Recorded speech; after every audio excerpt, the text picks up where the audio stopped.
पाय फुफाटा रुतल काटा दिसल वाट तुझी झोकून आशा चालत राहतू गाडून टाक भीती पाय फुफाटा रुतल काटा दिसल वाट तुझी हो झोकून आशा चालत राहतू गाडून टाक भीती मागू नको आधार शोध तुझं तू ताड बांधू नको तू साध कुणाला तुझ्या हातीन दोर जरा लागू दे जोर तुझा दिसू दे रंग जगाला होर पुढा तू सोड निराश तुझा तुला तू देर दिलास तुफान पेटू देऊरी पाय फुफाटा रुतल काटा दिसल वाट तुझी झोपून आशा चालत राहतू गाडून टाक भीती पाय फुफाटा रुतल काटा दिसल वाट तुझी झोपून आशा चालत राहतू गाडून टाक भीती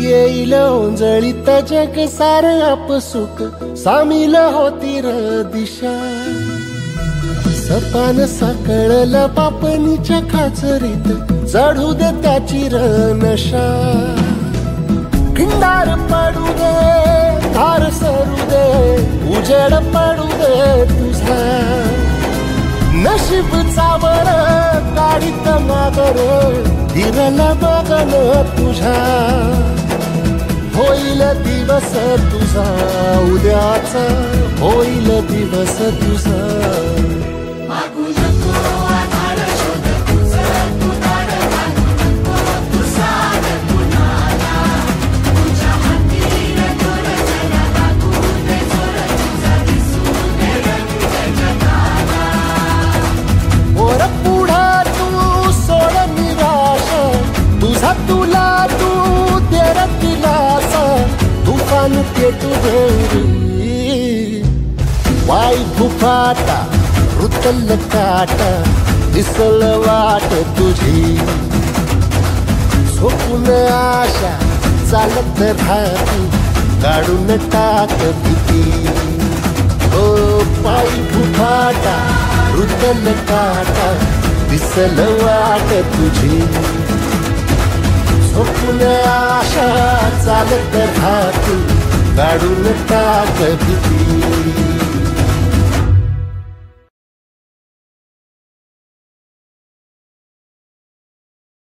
नमस्कार सगळ्यांनी मी मॅमने जसं इंट्रोड्यूस केलं मी ऐश्वर्या काटे हिस्ट्री शिकवते मुलांना मी आज थोडीशी माहिती देते तुम्हाला जी महत्त्वाची आहे की इंटरनल जे मार्क्स आहेत त्याची माहिती कसं असतं की पेपर हा डिवाइड केला जातो थेअरी आणि इंटरनल मार्क्समध्ये 70 मार्काचा पेपर हा ते रायटिंगमध्ये देतात आणि 30 मार्काचा पेपर हे आमच्याकडे मार्क्स असतात पण ह्याच्यासाठी आम्ही वायवा मंथली टेस्ट आणि असाइनमेंट बुक्स घेतो हे प्रत्येकी 10-10 मार्क्सने डिवाइड केले जातात आणि त्यात महत्त्वाचा जर आपण बघायला गेलं मुद्दा तर हा आहे मंथली टेस्टचा मंथली टेस्ट म्हणजे काय की महिन्याच्या शेवटचे जे 2 दिवस आहेत त्यावेळी जे काही सब्जेक्ट आहेत जसं की आता हिस्ट्री, सोशियोलॉजी, पॉलिटिकल सायन्स, त्याचा जो काही सिलेबस त्या महिन्यात जोडा झाला ते टीचर्स त्यांना मुलांना काही प्रश्न देतात. जास्तीत जास्त मार्क्स असतात 20 पर्यंत. ते 1 मार्काचा अख्खा प्रश्न देतात. काही जण डिवायडेशन करतात. पण ही टेस्टला ज्यावेळी क्वेश्चन्स दिले जातात ते डायरेक्टली देत नाही, ते आधी देतात.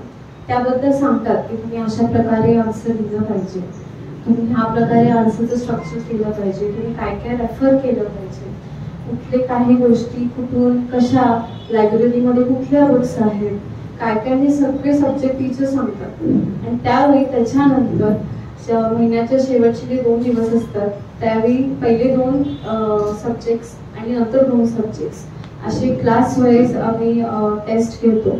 आणि तशी 3 टेस्ट होतात. त्या टेस्टला आम्ही 10 मार्कमध्ये डिवाइड करतो. त्या 10 मार्कानंतर नंतर येतं वायवाला आम्ही 10 मार्क्स आणि असाइनमेंट बुक्सला आम्ही 10 मार्क्स देतो. आता तुम्ही पॅरेंट्स म्हणून हे जरासं लक्ष देत जावा की मुलं असाइनमेंट बुक्स कम्प्लीट करतात की नाही. त्यांचे टेस्ट पेपर जे आहेत, जसं की मी आता मंथली टेस्ट बद्दल सांगितलं की ज्यावेळी मंथली टेस्ट होतात त्याच्या लगेच 2 दिवसानंतर आम्ही ते चेक करून मुलांना परत देतो. आणि त्यावेळी मुलांना सांगतो की ह्यात तुमच्या चुका झाल्या किंवा तुम्ही पुढच्या वेळी ज्यावेळी आन्सर लिहिणार त्यावेळी तुम्ही अशा पद्धतीने आन्सर लिहिलं पाहिजे, हे आम्ही मुलांना सांगून परत ते पेपर्स आम्ही मुलांना दिलेले असतात. त्यावेळी तुम्ही हे चेक करत जावा की ते त्यांनी दिलंय की नाही, त्यांनी त्यांचे किती मार्क्स आहेत, त्यांनी तुम्हाला घरी सांगतायत का आज आमची मंथली टेस्ट आहे आणि आज आमची वायवा आहे किंवा असाइनमेंट्स दिलेत आम्हाला. असाइनमेंट्स पण आम्ही 5 देतो, ते मुलांनी कम्प्लीट करायचे असतात. ॲज पर कन्सर्न ते टीचर्स चेक करतात.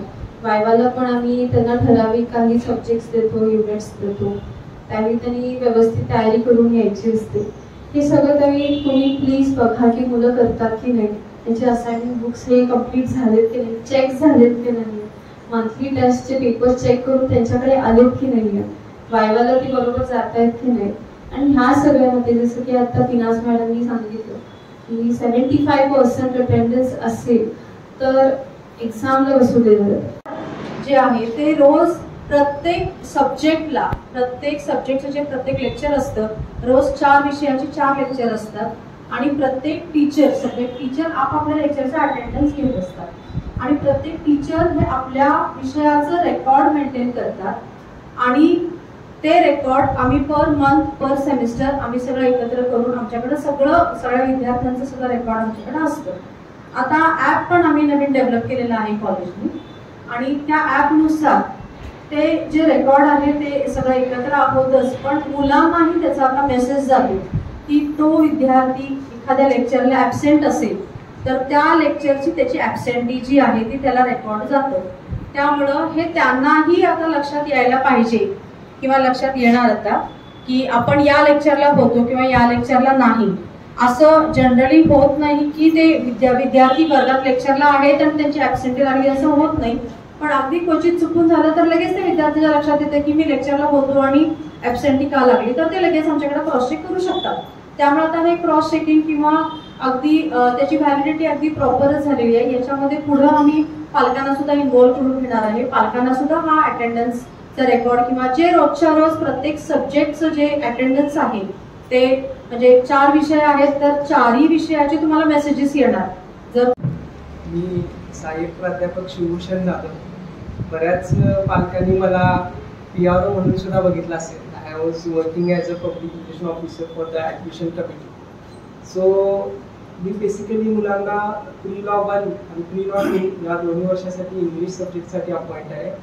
मला बेसिकली सगळ्यात पहिल्यांदा की फीचर्स सांगावे लागतील तुम्हाला की बऱ्याचशाच पालकांना माहीत नाही की इंग्लिश ॲक्च्युली जो लॉसाठी प्रिस्क्राईब केलेला आहे that is very different from the other courses. This is the first distinctive feature I would say for this particular subject English.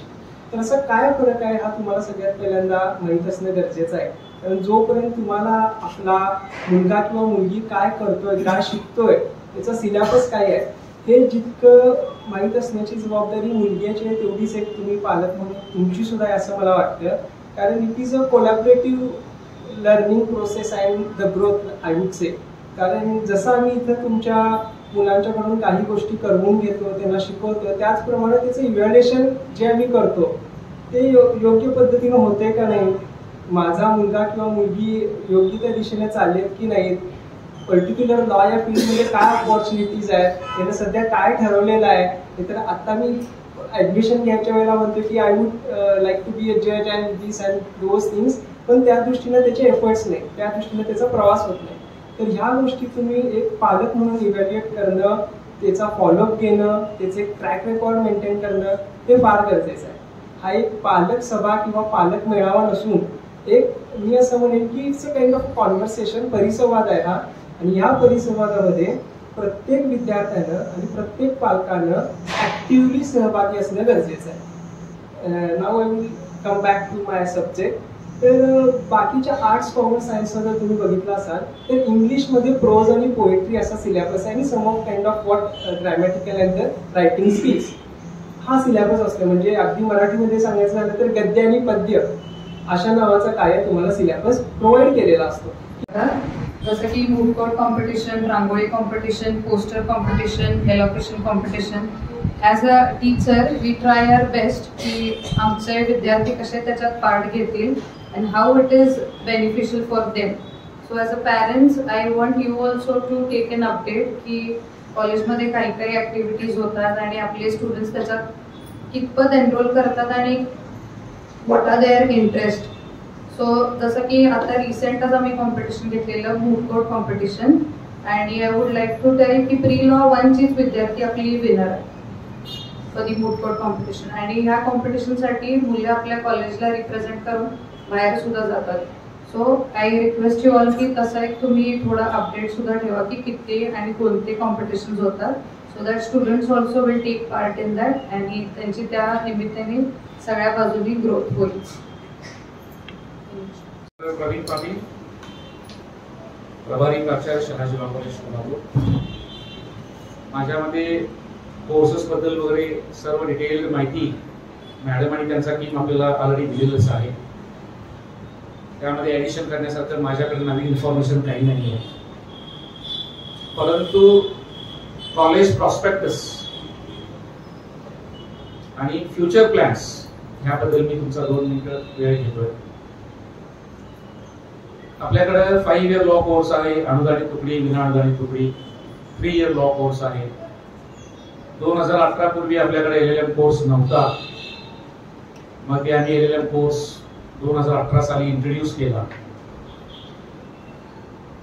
2018 साली ज्या वेळेला आम्ही तो कोर्स इंट्रोड्यूस केला त्यावेळी विद्यापीठात LLM इन बिझनेस लॉ आणि LLM in intellectual property law असे 2 स्पेशलायझेशन्स होते आहेत.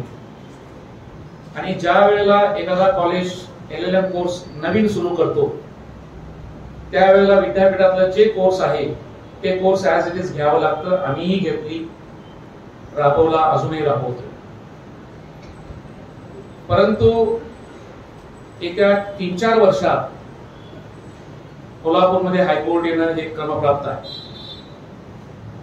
कितीही प्रकरण लांबवण्याचा जरी प्रयत्न झाला तर 8-10 वर्षापेक्षाही जास्त तो जाऊ शकत नाही. पहिल्यांदा सर्किट बेंच येईल, 1-2 वर्ष ट्रायल झाल्यानंतर तो फुल बेंच होईल. आणि मुंबई सारख्या ठिकाणी हायकोर्टामध्ये जे नंबर ऑफ केसेस आहेत, एकंदरीत कुठून ते केसेस आले याचं रिसर्च करता आपल्याला लक्षात येईल की पश्चिम महाराष्ट्र स्पेशली कोकण ह्या भागातून मुंबई हायकोर्टात केसेस चालतात आणि सगळे हाय प्रोफाईल केसेस असतात.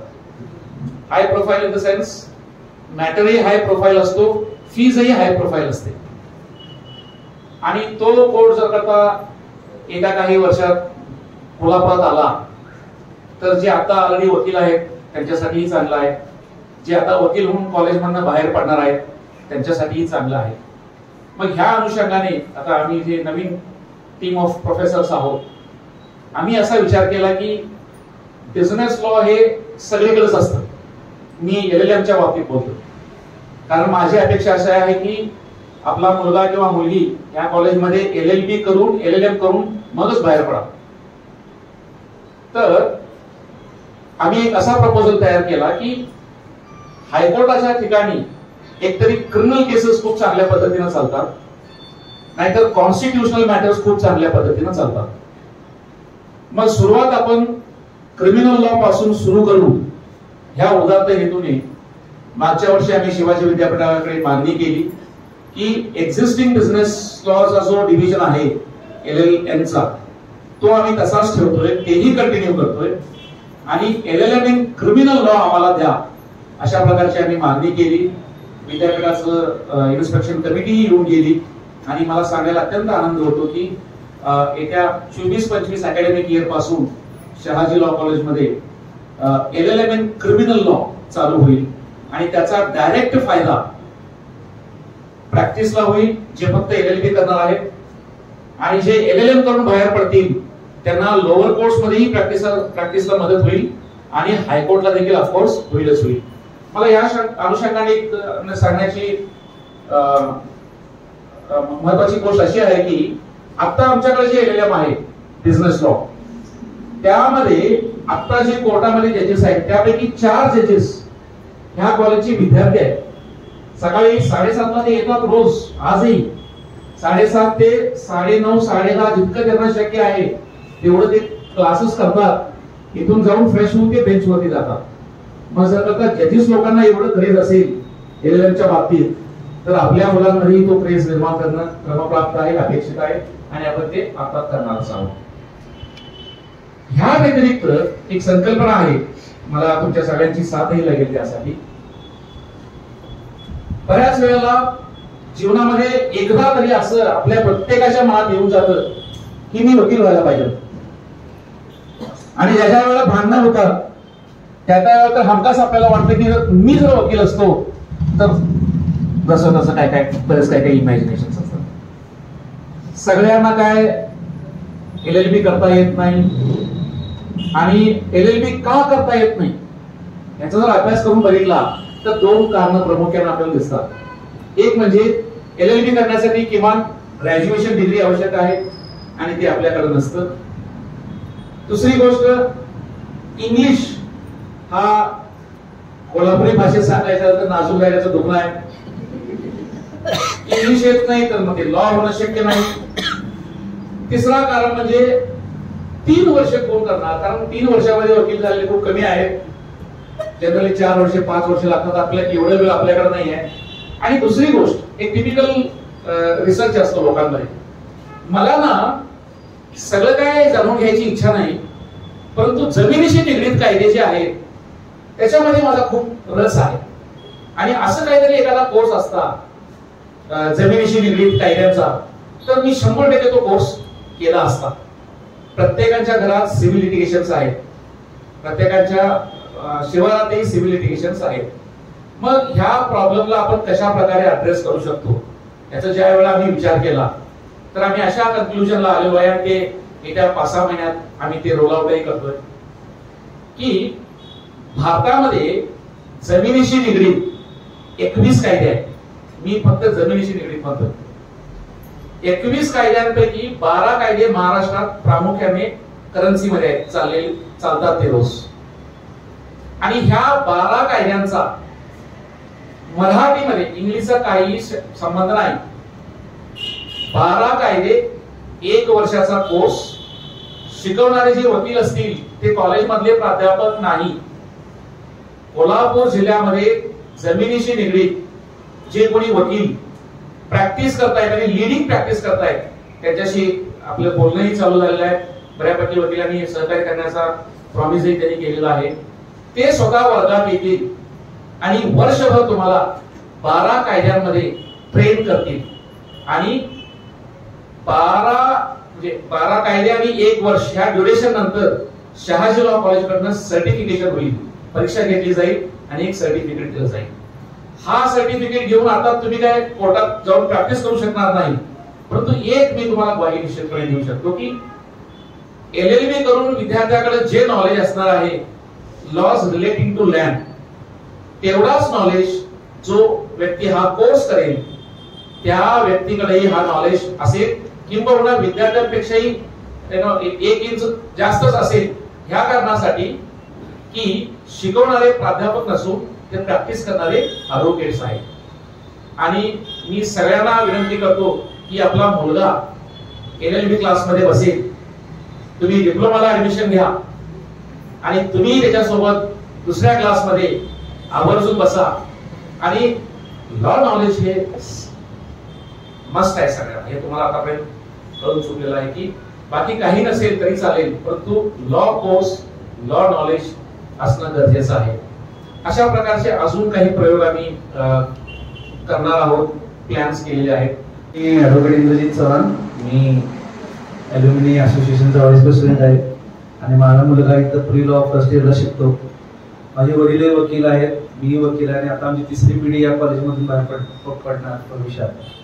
तर मला एकच फरक जाणवतो की कॉलेज शिकवायचं काम करणार आपल्या बऱ्याचशा पालकांचा असा समज असतो की आपण कॉलेजला एकदा टाकले की आपली जबाबदारी संपली. पण वकिली क्षेत्र हे असं आहे की आपल्याला वैयक्तिक लक्ष द्यावंच लागणार आहे. म्हणजे मी माझा मुलगा तर माझ्याबरोबर जास्त कधी बोलतच नाही, तो शांत आहे स्वभावाने. काय करतो, कुठं जातो, मी विचारलं तर काय उत्तर पण देत नाही. पण मी शेवटी टीचरना भेटायला आलो, हिचा परफॉर्मन्स कसा आहे, हा कॉलेजला येतोय काय नाही, हे मी प्रत्येक टीचरना मी भेटलो. म्हणजे आता आमच्या 2 पिढ्यात वकील असून सुद्धा मला ही काळजी घ्यावी लागते की कारण या गोष्टी आम्हाला माहिती आहे की भविष्यात वकील व्हायचं असेल तर आपल्याला फार कष्ट करावे लागतात. इथून मार्क्स घेऊन बाहेर पडणं आणि प्रत्यक्षात वकिली करणं यात बराच फरक आहे. तर या गोष्टी आणि या कॉलेजचा स्टाफ मी आपल्याला एवढंच सांगतो, प्रत्येक इथं बसलेला व्यक्ती हा कोऑपरेटिव्ह आहे. तुम्ही असं म्हणू शकत नाही की ते आपल्याला हे करत नाही किंवा एंटरटेन करत नाही. कुणीही या, तुम्ही कुठलेही प्रश्न आपण रागायला बोलत होते किंवा इथे जवळपास होते, पण आपला मुलगा कॉलेजमध्ये काय करतो याची आपल्याला माहिती असते. सरांनी जो इन्सिडेंट सांगितला मगाशी 15 दिवसापूर्वी एका स्टुडंटच्या बाबतीत घडलेला, तो अतिशय गंभीर विषय आहे. त्याची आम्हाला सर माहिती मिळालेली आहे, पण असं कुणाच्या बाबतीत घडू नये. तर आपण प्रत्येकाने आपल्या स्टुडंट्स, आपला मुलगा कॉलेजमध्ये काय करतोय, लेक्चरला बसतोय का नाही, तो कुठल्या विषयात कमी आहे, तो त्याचं डेव्हलपमेंट, स्किल डेव्हलपमेंटचा विषय आहे बोलणं, तर ते व्यवस्थित तो करतोय. तुम्ही हे सगळे सर इथं आपल्यासाठी बसलेले आहेत. आपण जर त्यांचा उपयोग नाही करून घेतला तर आपण मग आपल्याला कुणावरही बोट ठेवायचा अधिकार नाही. त्यामुळे तुम्ही जास्तीत जास्त इथे जे ट्रेन प्रोफेसर्स आहेत त्यांचा आपण उपयोग करून घ्या आपल्या मुलाच्या भवितव्यासाठी. मी एवढंच प्रत्येक पालकांना सांगतो आणि माझ्या दोन संपतो. थँक्यू सर मला सांगितलं. नमस्कार, माझं नाव शिवाजीराव आवळे, मी सामाजिक क्षेत्रात काम करतो आहे. वकील साहेबांनी आता बोलल्यामुळं तर वास्तविक जरा प्रोत्साहन आलं. नाहीतर सामाजिक क्षेत्रामध्ये आमच्या तोफा धडाडत असतात, पण इथं येत असताना हे जे काही सगळे झूल आम्ही पांगलेली असते ती बाहेर गेटवर ठेवून आम्हाला आत यावं लागतं. कारण एक बाप होणं आणि एक सामाजिक क्षेत्रात लीडर होणं ह्यात जमीन आसमानचा अंतर आहे. मी सामाजिक राजकीय क्षेत्रात गेल्या 24 वर्षापासून आहे. अनेक सभा मी माझ्या भाषणामुळे लोकांना जिंकून आणलेल्या आता. पण जेव्हा पहिल्या दिवशी मी आलो आणि या ठिकाणी माझ्या कन्येला ऍडमिशनसाठी आलो, त्या टायमाला मी पहिल्याच दिवसापासून ठरवलं होतं की इथं त्या गेटच्या आतमध्ये कोणत्याही पद्धतीचं झूल पांघरून यायचे नाही. कारण एक बाप म्हणून जेव्हा आपण या सगळ्या गोष्टी पाहतो त्यामुळे मला ते खूप अवघड असतं. आम्ही बाहेर इतरांसाठी अन्यायाच्या विरोधात कायम लढा उभा करत असतो, पण स्वतःच्या मुलासाठी एक बाप बापच होत असतो. वकील साहेबांना ऐकल्यानंतर या ठिकाणी मला आणखी एक गोष्ट या ठिकाणी नमूद करावीशी वाटते. साहेबांनी सांगितले की तिसरी पिढी या ठिकाणी आमची वकिली क्षेत्रात आहे. खूप छान, आम्ही नाव ऐकून आहे. पण काय काय वेळेला साहेब आम्ही एक सामान्य माणसं अशी आहे की काय फर्स्ट टाइम इथले बरेच आई वडील असे असतील की त्यांनी त्यांच्या 7 पिढीमध्ये कोण अजून पण वकील नाही, पण त्यांना मनापासून असं वाटते की माझा मुलगा किंवा माझी मुलगी वकील झाली पाहिजे. आणि सगळ्यात महत्वाचे अशा लोकांची जास्त संख्या असणार आहे की त्यांना स्वतःला वकील व्हायचं होतं, जसं सर तुम्ही मगाशी म्हटला की ते होता आलं नाही. आणि मग म्हणून काही वेळेला आम्ही ते स्वप्न आमच्या मुलामध्ये आमच्या मुलीमध्ये पाहतोय. अशा सुद्धा लोकांची संख्या या ठिकाणी भरपूर आहे. आणि म्हणून मला या निमित्तानं असं सांगावं वाटतं की जेव्हा मध्यमवर्गीय माणूस, सामान्य कुटुंबातला माणूस असा जेव्हा विचार करतो की एवढ्या मोठ्या कॉलेजमध्ये, आज तर मी मिसेसला बरोबर घेऊन आल्यानंतर ती कॉलेजमध्ये ती बघितल्यावरच तिनं तिचा हात असं जोडलं. मी म्हटलं काय करतेस, तर नमस्कार करतो, एवढं मोठं कॉलेज आहे. म्हणजे आमच्या बघण्यात सुद्धा नाही ते कॉलेज. म्हणजे जे आम्हाला कधी मिळालं नाही ते आम्ही आमच्या मुलांना देतोय. सर आपल्या स्टाफ बद्दल तर बोलायचा काही विषयच नाही. मी पहिल्या दिवसापासून बघतोय की अतिशय सहकार्य तुमचं सगळ्यांचं आहे. आणि खरं म्हणजे जे आपण जे म्हटलं की एक जॉईंट व्हेंचर जे आपण सांगितलं त्याच्यापेक्षा मी असं म्हणेन 50-50 आमचा तुमचा वाटा असण्यापेक्षा 60% तुमचा आहे. आणि त्या पद्धतीने तुमचं काम आम्हाला दिसतंय असं म्हटलं तर या ठिकाणी वावगं ठरणार नाही. कारण आम्ही फक्त आज या सगळ्या क्षेत्रामध्ये काम करत असताना नोकरी असेल, आमचा उद्योग असेल, व्यवसाय असेल, हे सांभाळत असताना मुलांच्याकडे जेवढं लक्ष आम्ही द्यायला पाहिजे तेवढं शक्य होत नाही. इथं असणारा प्रत्येक वर्ग असेल त्याला सगळ्यांना मनापासून त्यांच्या मनातलं सांगते मी, कारण त्यांना शक्य होत नाही. पालक मीटिंग 3 ते 5 आहे, पण 5 वाजायच्या आत आज पालकांच्या गाड्याकडे लक्ष जाते, कधी संपणार आहे. कारण एवढं जग धावपळीचं झालेलं आहे. त्यामुळे बरीचशी भिस्त आमची तुमच्यावर आहे. त्यामुळे दुसरी एक विनंती आपल्याला आहे की ग्रामीण भागामधून येत असताना, शहरी भागामधून येत असताना, जसं तुम्ही मगाशी म्हटला की इंग्लिशचं आमचं आयुष्यभर भांडणच आहे, कधी आमचं इंग्लिशचं जमलंच नाही. काही अंश आमच्या मुलांचं सुद्धा तशा असण्याची शक्यता नाकारता येत नाही. म्हणजे सगळ्याच मुलांना इंग्लिश येतच आणि ते परफेक्ट आहेत असे नाही, असायलाच पाहिजे, पण ते सगळेच आहेत असं नाही. त्याच्यामध्ये 30% असतील, 20% असतील, 10% गाव किंवा असतील, त्यांच्या डोक्यावरून थोडंसं इंग्लिश जाते. तर माझी सगळ्या स्टाफला विनंती आहे की तुम्ही विचारत असणार पण आणखी एकदा बाळ मी काय शिकवलं तुला कळालं का याची एकदा उदाहरणे आपण प्लीज, माझी बाप म्हणून आपल्याला विनंती आहे की आपण ती एकदा घ्यावी. कारण आता 6 महिने झाले, तुम्ही जे स्वप्न या ठिकाणी उभं केलं की 4.5-5 वर्षानंतर आपला मुलगा आपली मुलगी वकील म्हणून या ठिकाणी बाहेर पडणार आहे. बरोबर ते स्वप्न आम्ही गेल्या 10 वर्षापासून मुलाची बाळगलेलं आहे की माझी मुलगी, माझा मुलगा या ठिकाणी वकील म्हणून बाहेर पडणार आहे. खूप मोठी स्वप्न आहेत. आणि स्वप्न असताना आम्ही एवढ्या गर्दीत प्रचंड अडकलेलो आहे की आमची त्यातून सुटणं का नाही. म्हणजे ह्या जन्मात आम्ही ती सुटीने आणि त्या मुलांसाठी बसेल अशी परिस्थिती राहिलेली नाही. एवढ्या बाहेरच्या जगात एक स्पर्धा निर्माण झालेली आहे आणि त्यामुळे थोडे भिस्त आमची तुमच्यावरच आहे. तुम्ही ते प्रामाणिकपणानं म्हणण्यापेक्षा आमच्या अपेक्षेपेक्षा तुम्ही चांगलं करताय. आमची विनंती एवढीच आहे, इंग्लिशचा सामना यांचा रोज होतोय, चांगल्या मुलं मुली या ठिकाणी शिकतायत. तुम्ही जरा आमची विनंती फक्त सगळ्या स्टाफला माझी विनंती आहे, सगळ्यांना तुमच्याबद्दल प्रश्नच नाही, तुमच्या या सगळ्या कार्याला आमचा सॅल्यूट आहे, सलाम आहे. कारण आम्ही तुम्ही म्हणताय तसं कधी यायचं नाही इकडं आणि वर्षात येऊन तुमच्या चुका काढण्यात काय अर्थ नाही. हे या ठिकाणी मी प्रामाणिकपणा नमूद करतो. फक्त थोडस सगळ्यांच्याकडं 1 to 1 जसं म्हणताय तसं सगळ्यांच्याकडे वैयक्तिक लक्ष असावं. आणि ही पिढी सर आम्ही बाहेरच्या जगात बघतोय, आता इथे घातल्या म्हणून मला वाटतं आता एक उदाहरण तर एकच समोर आलं. बाहेरच्या जगात अशी असंख्य उदाहरणं आहेत की आम्ही सांगू शकत नाही. बाहेरचं जग इतकं अशा पद्धतीने झालं, तुम्हाला त्याची पूर्ण कल्पना आहे की काही राहिलेलं नाही, पूर्ण संपलंय असं वाटतं या युवा पिढीकडे बघितल्यानंतर.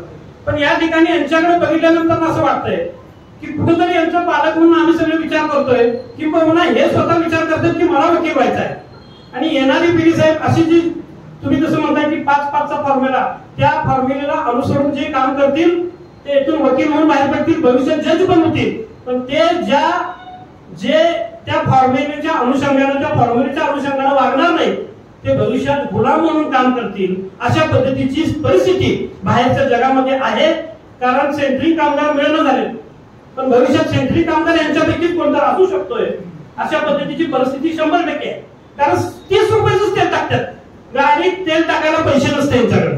अशी नमस्कार, मी ऍडव्होकेट किरण खटावकर, या कॉलेजचाच विद्यार्थी आहे. 30 वर्ष झालं की मी या आपल्या कोल्हापूर जिल्ह्यामध्ये प्रॅक्टिस करतो.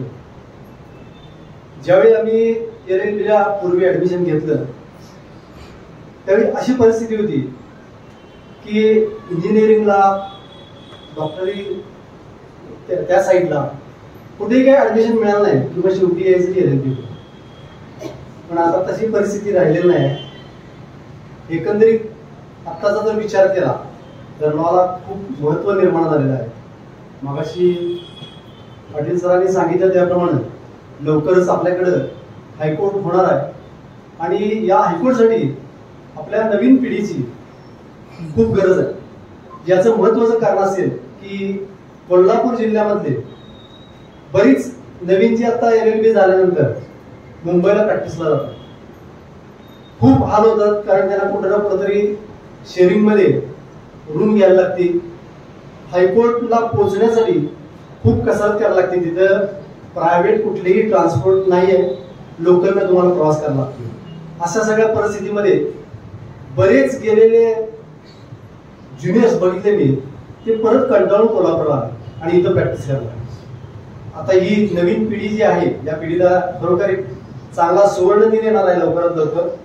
सर म्हटले त्याप्रमाणे 4-5 वर्षातच आपल्या इथं हायकोर्ट होईल.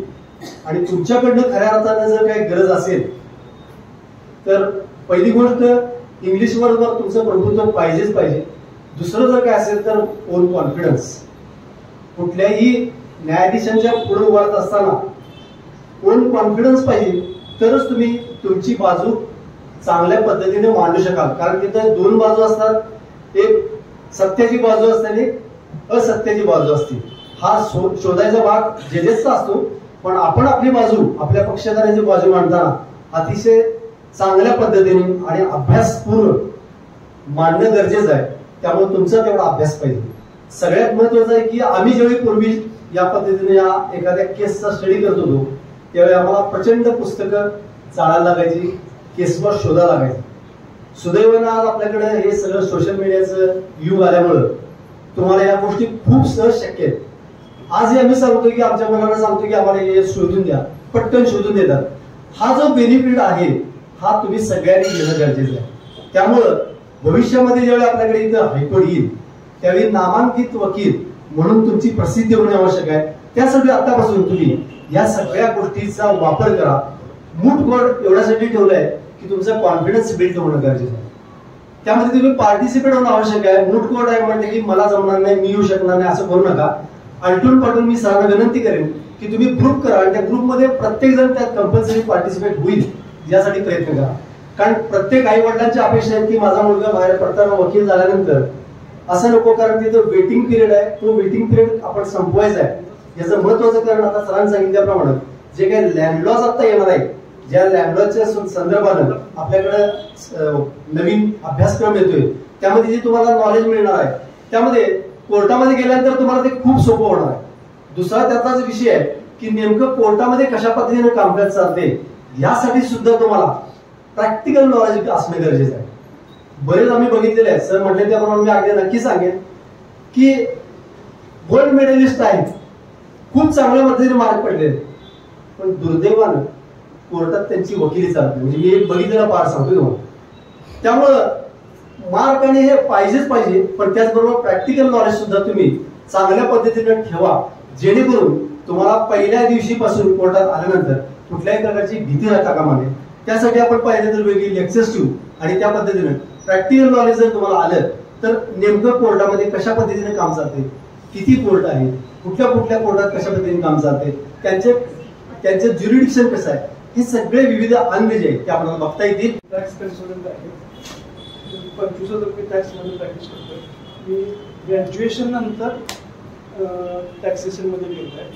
मी सांगायला मला दुःख होते मला सांगायला आणि आनंद पण वाटतोय, कारण मी 1992 लॉला कॉलेजला ऍडमिशन घेतलं होते शाळेत 1992. आणि असं झालं की तेव्हा मला अखंड कोल्हापूर जिल्ह्यातून देशीकर दुकान, मेडिकल असोसिएट आणि व्यापार असोसिएट यांच्याकडून मला रजिस्ट्रेशन, त्यावेळेला व्हॅट कायदा नवीन आला, PST कायदा संपतो आणि त्या कायद्यासाठी मॅडम हे सगळे असोसिएशन थ्रू मॅडम कामं आली होती. आणि इतकी कामं घेतल्यानंतर मी म्हटलं की अरे आपण लॉ करून ही प्रॅक्टिसच करणार आहे आणि आपल्याला इतकी कामानंतर लॉ कशाला करायचं, म्हणून मी लॉ पूर्ण केलाच नाही. 2 महिन्यातच मी लॉ सोडून दिला आणि मी प्रॅक्टिसमध्ये आलो. माझी खूप म्हणजे कोल्हापूर जिल्ह्यामध्ये प्रॅक्टिस फास्ट होती, आहे अजून चालू, खूप मोठी. म्हणजे मी खूप महाराष्ट्र असोसिएशनच्या आमच्या ह्याच्या बॉडीमध्ये आहे. सांगली जिल्ह्याला मी कनेक्शन आहे, कोल्हापूरला नाही आहे. मी सांगली डिस्ट्रिक्टला आमच्या बॉडीमध्ये आहे. माझे भरपूर इथे मित्र पण होते भरपूर. आता माझा मुलगा आहे, तुम्ही ऍडमिशन करते. फक्त मला ट्रायब्युनलला जेव्हा मला जावं लागत होतं, अपीलमध्ये मी काम करू शकत होतो, पण मोठ्या केसला ट्रायब्युनलला जायचं ना तेव्हा मला लॉची डिग्री लागायची. संगत नसेल तर मी ट्रायब्युनलच्या कोर्टासमोर उभा राहू शकत नव्हतो. आणि त्यामुळे असं वाटलं की अरे आपण मग लॉ पाहिजे. मी मुलाला ह्या फील्डसाठी नव्हे, टॅक्सेशनसाठी नाही, जसं सरांनी एक मला सोडून गेट टुगेदरला भेट झालेली आहे, पण कदाचित त्यानंतर ही दुसरी भेट असल्यामुळे त्यांच्या ध्यानात नसावं. आपल्या सर्व पालकांना माझी एक विनंती आहे की जरी आपण आपल्या मुलानं 5 वर्षात लॉ करावा आणि वकील व्हावं अशा अपेक्षा ठेवल्या, तरी 5 वर्षानंतर ज्यावेळी वकिली सुरू करतो त्यानंतर सुद्धा आपल्याला अभ्यास करायला लागतो. आणि तुम्ही काही विद्यार्थी जर जज झाला तर आयुष्यभर आपल्याला तो अभ्यास करावा लागतो, हे तुम्ही विसरू नका. आणि या सगळ्या ह्याच्यात माझा मुलगा पण आहे, पण मी त्याला दररोज कॉलेजच्या बाबतीत काही विचारत नाही. हे पहिलं वर्ष आहे, मुलांना समजून घेऊन द्या. पूर्वी कॉलेजची वेळ प्री लॉची साधारण 11:30-12 होती. मी 1992च्या बॅचचा ओल्ड कोर्सचा विद्यार्थी आहे. माझं खाली बोर्डावर मेरिटमध्ये आल्यामुळे नाव देखील आहे. परंतु मी आपल्याला सांगतो की काही विद्यार्थ्यांनी 7-7 वर्ष LLB केलेली आहे आणि त्यानंतर ते प्रॅक्टिस करतायत. मला आपल्याला असं सांगायचं आहे की कायदा हा समजून घेण्याचा विषय आहे, त्यामुळे आपण तो समजून घ्या. आणि यावेळी पालकांची जबाबदारी फक्त तुला मार्क किती पडले किंवा हे झालं याबाबत मर्यादित राहत नाही, तर पालकांनी प्रायोरिटी किंवा प्रेफरन्स द्यायचं तो मुलांचं आरोग्य. स्टेजवर पहिल्यांदाच बोलायला लागले, भीती पण वाटते, पण काही अशा गोष्टी आहेत की सजेस्ट करायला मला खूप आवडेल. की आम्ही कॉलेजमध्ये शिकत असताना म्हणजे काही मुली आता म्हणजे कमी मार्क पडले किंवा फेल झाल्यात, डिस्टर्ब पण झाले असतील आणि मार्क सांगायला घाबरत पण होते, घरी सांगत नाही का मम्मीचं रिॲक्शन काय केलं. आम्ही काय करायचो, एक चॅप्टर कम्प्लीट झाल्या आम्ही सेमिनार अटेंड करायचो. एक चॅप्टर कम्प्लीट झालं की आमच्या स्टुडंटमध्ये एक म्हणजे त्याच्यावर डिस्कस व्हायचं आणि मग प्रत्येकजण स्टेजवर यायचं आणि आपण काय अंडरस्टँड करून घेतलंय त्याची 2 कॉपी करायचे, लेक्चररला एक द्यायचा आणि आपण एक ठेवायचा आणि त्याच्यावर डिटेल म्हणजे एक्सप्लेनेशन प्रत्येकानं एक टॉपिक वाटून घ्यायचे विद्यार्थी आणि एक्सप्लेन करायचे. ह्याच्यावर समजमध्ये येत होतं की म्हणजे किती अंडरस्टँड झालं आणि किती कसं म्हणजे हे झालेलं. म्हणजे हा एक सगळ्या विद्यार्थ्यांनी जर हे फॉलो केला तर अभ्यास खूप सोपा होऊन जाईल.